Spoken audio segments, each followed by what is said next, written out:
The cold wind cut across my bare shoulders the second the black car pulled away from the valet. I stood there, heels sinking into the soft grass of the estate lawn, as the doorman stiffened and glanced behind me. Then I heard her. "Don't let her in," my mother whispered to the security guard at the entrance, her voice clear as day beneath the twinkling lights strung across the marble pillars. "She'll embarrass us again. Before we begin, drop a comment and tell us what would you do in this situation? Be honest, tell me in the comments below. We read every comment. Let's begin." The word, again, sliced through me like glass. I hadn't even stepped past the rope. I hadn't opened my mouth. I hadn't caused a scene. Not this time. I watched her straighten her pearl necklace, pat her slick blonde hair into place, and smile for the photographers clustered outside the grand fundraiser gates like paparazzi waiting for prey. She always had a way of pretending the past never happened, as if she didn't once shove me into a group therapy facility and erase me from her Christmas cards. The security guard's hand hovered above the earpiece in his jacket. "Ma'am," he said carefully, "this event is by." "I'm on the list," I replied, not moving. My voice was steady, but something inside me cracked. "Check under Madison Hart." He blinked at me. "There's no one by that name on the list." "Of course not. Because my mother made sure of that." I turned quietly. I didn't argue. I didn't cry. I just walked away, slow, breath tight in my chest. The click of my heels on the cobblestone felt like thunder in my ears. Guests passed by me in ball gowns and tuxedos, perfume hanging thick in the air like false sweetness. No one stopped. No one asked, except for a voice from behind. "Madison." I froze. That voice didn't belong to the crowd. It didn't belong to the board members or the politicians or the greedy donors. That voice belonged to him. Madison Hart. The voice echoed again, this time over a microphone. Everyone stopped talking.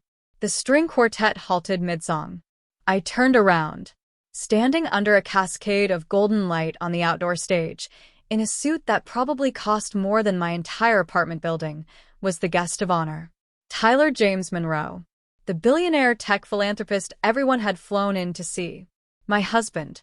Well, technically, secretly, and to the horror of every woman in that tent, my legally wedded husband of 6 months. "Everything you're standing on tonight," Tyler said into the mic, his voice calm and controlled, "belongs to her." He pointed to me. Gasps rippled through the crowd. My mother's hand dropped from her chest. "She's not just my wife," Tyler continued. "She's the co-founder of the Monroe Impact Fund. And the reason I exist in the first place. You all just didn't know it." My stomach flipped. My mother's jaw twitched. And somewhere in the back, my father, who hadn't looked me in the eye in 10 years, took a step back into the shadows. That was the beginning. But it wasn't revenge yet. No, that would come later. And when it did, it would be darker, deeper, and far more personal than they could ever imagine. Because Tyler wasn't just honoring me that night. He was helping me burn everything they built. The lights were still on me. Hundreds of eyes stared as whispers turned into murmurs and murmurs into full-blown gasps. Phones slipped out of clutches. One woman's champagne glass tilted, spilling down her sequined gown, but she didn't even flinch. All they could see now was me. Tyler walked down the stage steps slowly, deliberately, each footstep echoing through the stunned silence. When he reached me, he extended his hand, not with pity, not with apology, but with pride. His other hand slipped gently to the small of my back. I was trembling. He leaned close enough for only me to hear. "I told you," he whispered, voice calm. "Sure. They'd choke on their own lies." I swallowed. My mother's face had gone pale beneath her thick foundation. She looked like she'd seen a ghost. Tyler led me forward. This time, security didn't even blink. The rope was pulled aside, and the daughter they disowned, disrespected, and buried in shame, walked straight into the heart of the empire they thought they ruled. The moment my heels hit the marble inside, I remembered the last time I'd stood here. I was 16, crying in a red satin dress, hiding in the coat room after my mother whispered to a waiter, "If she starts crying again, remove her." That night, they blamed me for ruining the fundraiser. This night, I would own it. Tyler walked me up to the stage again and took the mic one more time. For those of you who were too distracted by gossip columns to notice, he said, eyes locked on my mother and father seated stiffly near the front. This woman built the roots of what became the Monroe Impact Fund. I just had the money. She had the vision. She had the guts. Someone began to clap. Then another. And another. But not them. No. My parents sat frozen, lips pursed, eyes full of panic. Because this wasn't just a social scandal now. This was loss. Loss of control. Loss of image. Loss of power. And they had no idea how deep my plan really went. Earlier, 6 months ago, Tyler and I weren't supposed to be more than a pitch meeting. He was the investor. I was the broken girl with an impossible idea, a fund that would funnel tech profits into mental health services for low-income families. Families like mine. Girls like me, discarded by parents desperate to uphold appearances. He saw something in me that no one else did. Not pity. Not potential. Fire. We worked late. A takeout. Built a vision. And then, somewhere between boardrooms and back seats of town cars, we fell into something else. Not love. Not at first. Just understanding. The first time he kissed me, he said, "You don't need to prove anything. But if you're going to make them regret it, I want in." I didn't marry him for revenge. But when we did it, quietly, in a cabin in Vermont, with no guests and no press, I knew deep down this wasn't just about love. It was about reclaiming every part of myself they made me bury. Present. Fundraiser night. After the speech, people swarmed me. Suddenly, I was the most important woman in the room. The whispers turned to awe. Madison Hart Monroe? You're her? I had no idea. She was the one? I thought she was. Wasn't there a scandal years ago? My mother didn't speak to me. Not yet. But I saw her watching. Eyes hard. Fake smile trembling. My father stood beside her like a statue, face unreadable, until she couldn't take it anymore. She grabbed a glass of wine from a passing tray, marched to my side, and hissed through gritted teeth. "You think this changes anything? They'll always remember what you did. What you are." I stared straight at her. "What I am," I said, lifting my chin, "is everything you tried to erase. And what they'll remember, starting tonight, is that I came back better than you ever dreamed possible." Her lips trembled. Before she could reply, Tyler returned with a silent nod. My cue. I took the stage again. But not with a speech. With an announcement. Because I hadn't just walked in that night for a dramatic moment. I walked in to take control. Starting tomorrow, I said, the Monroe Impact Fund will begin divesting from every legacy partner who participated in the silencing of vulnerable youth, especially those from wealthy families who treated mental health like a stain instead of a crisis. You could hear the air being sucked out of the room. And then I added, and the first cut is the Heart Foundation. My mother's knees buckled. My father reached for her arm. And for the first time in my life, I smiled. They followed us out to the garden. Not because they wanted to, because they had to. The press was already stirring, and a scandal like this couldn't be buried with a check this time. My mother's heels tapped furiously across the stone as she stormed after us, lips pressed so tight they were almost white. My father, silent as ever, trailed a step behind her like a ghost haunting his own life. "Madison," my mother snapped, grabbing my wrist just as I reached the shadow of the arched trellis, where string lights flickered in the wind. "You don't understand what you've done." I turned to her slowly. No. "You don't understand what you did." Tyler stood just behind me, hands in his pockets, calm, unreadable. He wouldn't speak unless I wanted him to. He knew this wasn't just a confrontation. It was a reckoning. "You humiliated me," she hissed, voice low and frantic. "In front of every donor, every partner, every person I've worked decades to impress." "You mean lie to?" I asked, tilting my head. "You mean the people you convinced that I was too unstable to be in public? That I belonged in silence?" "That's not fair," she started. "No." I cut her off. "What wasn't fair was when I begged you for help at 17, and you told me to pull myself together before I ruin the Christmas party. A pause. The lights above flickered. My father finally stepped forward. Maddie, sweetheart, this isn't the place. Don't call me that, I whispered. You don't get to do that anymore.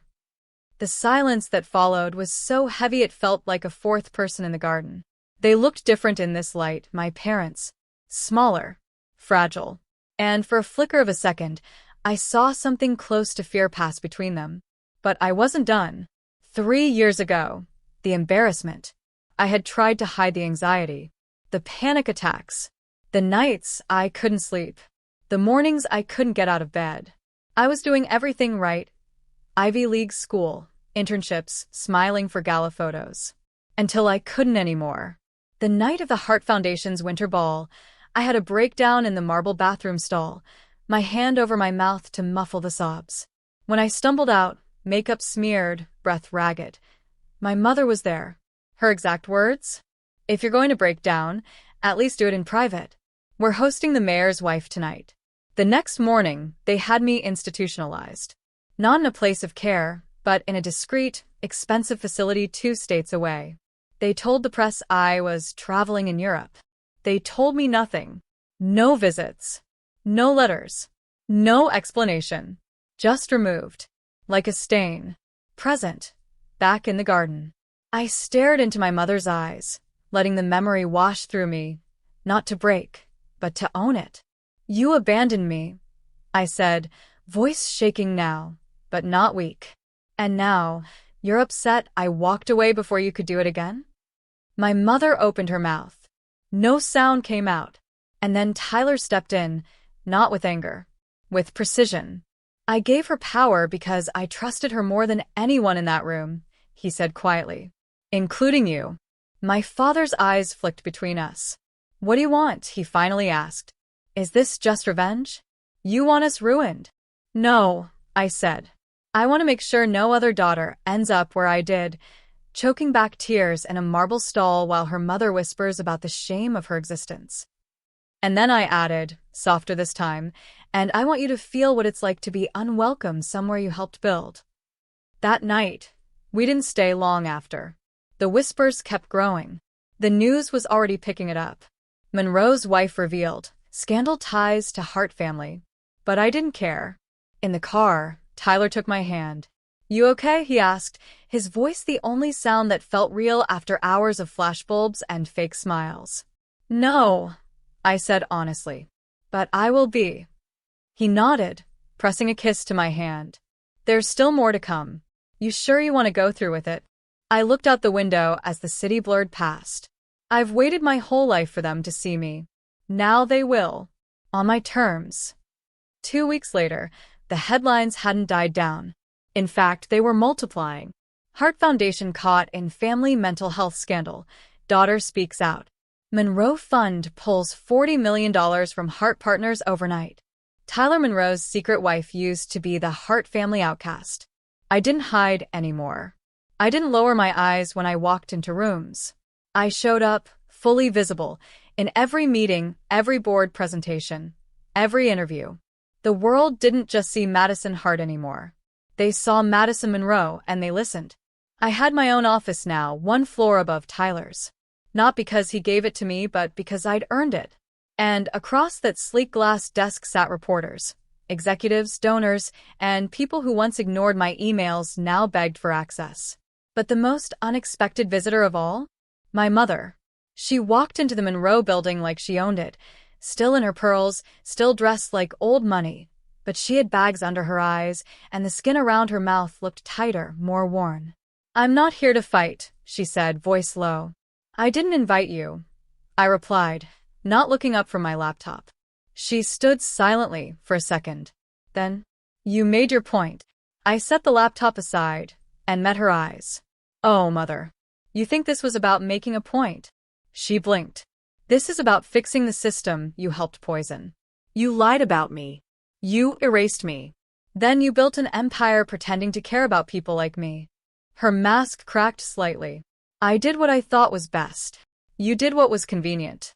She sat down slowly. You're destroying everything your father and I built. I folded my hands. No. I'm replacing it with something honest. For the first time in decades, she looked not angry, not superior, just lost. I didn't know how to handle you, she whispered. You were always too much, too intense. I was afraid of what people would say, afraid you'd ruin us. You were afraid of shame, I said. But the only shame was yours. Her eyes filled with tears she couldn't let fall. Is there any way back? For us. I looked at her for a long time. The mother who sent me away, who told strangers I was in Europe while I was locked behind cold steel doors, who only saw me again now because the spotlight had shifted. And then I said calmly, I'm not interested in going back, only forward. She nodded, but her face said she didn't understand. She stood to leave. Before she reached the door, I said, by the way, my lawyer's sending a formal request to audit every Heart Foundation report filed over the last 15 years. If anything's buried, dig it up now. Her back straightened. She didn't turn around. She just walked out. And I exhaled. Flashback. The darkest night. It was snowing that night. I was 19. I'd been out of the facility for 6 months, trying to piece my life together in a tiny studio apartment funded by leftover scholarship money. No phone calls. No birthdays. My family had deleted me. And one night, I sat on the floor of my apartment, holding a bottle of pills, staring at the wall. No lights. No sound. Just pain. And then a knock. It was my old professor, Dr. Lorraine Pearson. A woman who once stayed after class to ask if I was okay when no one else noticed. She brought soup. She sat down beside me. And she didn't say anything for the first hour. Eventually, she said, Madison, do you know how many of the best women I've taught almost didn't survive their mothers? I cried. She stayed. She told me I mattered, even if they didn't think I did. And that night, she saved me. Not them. Not my blood. A stranger did what family refused to. Present day, the press conference. I stood on the stage of the Monroe Foundation's biggest conference yet. Dozens of cameras. Lights. Screens projecting my name. But I didn't talk about money. I talked about silence. I was the daughter they didn't want, I began. Because I cried too loud, because I broke under pressure, because I didn't fit the perfect photo. They sent me away, then acted like I never existed. Gasps rippled again. But I survived, I said louder now. And now we're building something so that girls like me never have to survive alone again. Applause erupted. My mother watched from the back. She didn't clap. But she didn't leave either. That was enough for now. A week later, I sat in a quiet downtown cafe, tucked in the corner near the window. The rain hit the glass in slow, soft waves. Across from me sat Richard Ellison, a powerful name in nonprofit circles. Old money, polished voice, long history with my parents. I'm here on behalf of your mother, he said, folding his hands. She's worried this is getting out of control. She asked me to propose a settlement. I tilted my head. A settlement? He slid a leather folder across the table. Inside, documents, offers, an absurd sum of money, and a public apology drafted by PR firms. She's willing to let you own the foundation, he said, as long as you stop the audits and close the media angle. No more interviews. I stared at the folder for a moment. Then I looked him straight in the eye. She's still trying to buy silence, I said. Just like before. Richard didn't blink. She's trying to save face. And I'm trying to save girls from mothers like her, I said, sliding the folder back. Tell her no. He gave a slow nod. She won't take this well. I know, I said. But it's not about what she can take anymore. It's about what I can give. 2 days later, the gala night. This time, I walked in first. Not a guest. Not a whisper. But the host. I wore black silk. Simple. Sharp. No designer logos. No borrowed jewels. Just confidence that came from surviving the fire they threw me into. As I stepped onto the stage, I scanned the room. My father wasn't there, but my mother was. Tense. Cold. Alone. And this time, she didn't look angry. She looked empty. I raised the mic.